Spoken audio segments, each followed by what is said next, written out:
I'm delighted to be here. It's not my first time to bintjbeil, but the first time in this capacity.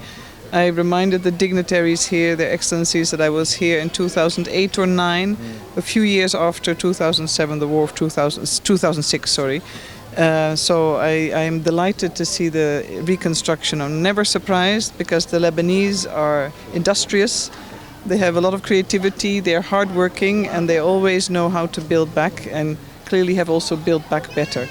But the main purpose of my visit was, of course, also not only to deepen the contact with all relevant counterparts, to see for myself each time as we read and write the 1701 report in collaboration with UNIFIL, it's important we have an understanding of how representatives feel, how people feel, but we remain facts-based of what we can independently verify.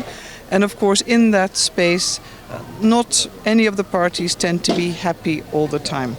But our purpose is to achieve progress and consensus around what can be achieved in 1701, in the implementation of 1701. We also spoke, and I concur, the stability of the South remains almost unprecedented, with the exception of the events of January. Since 2006 till now, there is tremendous achievement in stability and the absence of real crisis. This is to the benefit of the people, to the benefit of Lebanon, and of course we commend everybody that contributes to that, UNIFIL, the close collaboration with the LAF, and all of Lebanon that wants to see the South also thrive and be better. We're always concerned, and I've said that yesterday as well, and I know the Member of Parliament also watched that program. We're always concerned that we should not take the South for granted, not socio-economically, not developmentally, and also from a security perspective, because events for simple reasons can sometimes escalate unintentionally. So the risk of miscalculation is always present, but all parties always reassure us that everybody is very mindful of that potential risk and very committed to not allow this to happen. But hence, continued dialogue, presence is very important. But the role of the United Nations in Lebanon, of course, has grown significantly since 2006.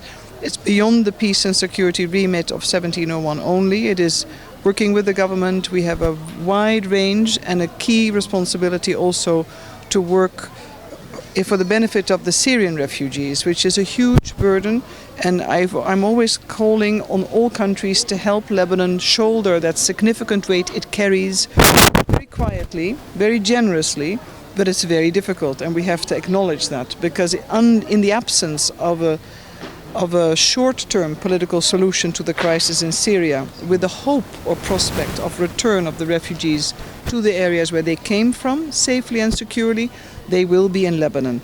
And they need to be educated, they need to have health care, they probably also need to find themselves in a way of finding livelihoods. But we cannot forget the vulnerable Lebanese. So our objective also is to be as mindful and work with municipalities, with muhafazat, with the politicians, to make sure that the Lebanese do not feel left behind.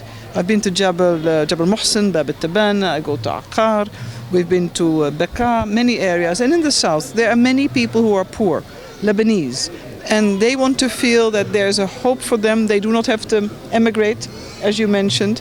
We want the Lebanese to be in their country by choice. So Lebanon needs to continue to shine. The stability of Lebanon is therefore very important, but stability is beyond security. It's investment, it's hope, it's jobs for men and women and people like you. I hope you'll run the TV station in future. You're very determined. And so this is all a matter of collaboration and teamwork and give and take. And I always appreciate the tremendous respect and dignity the United Nations is accorded by all of the people of Lebanon.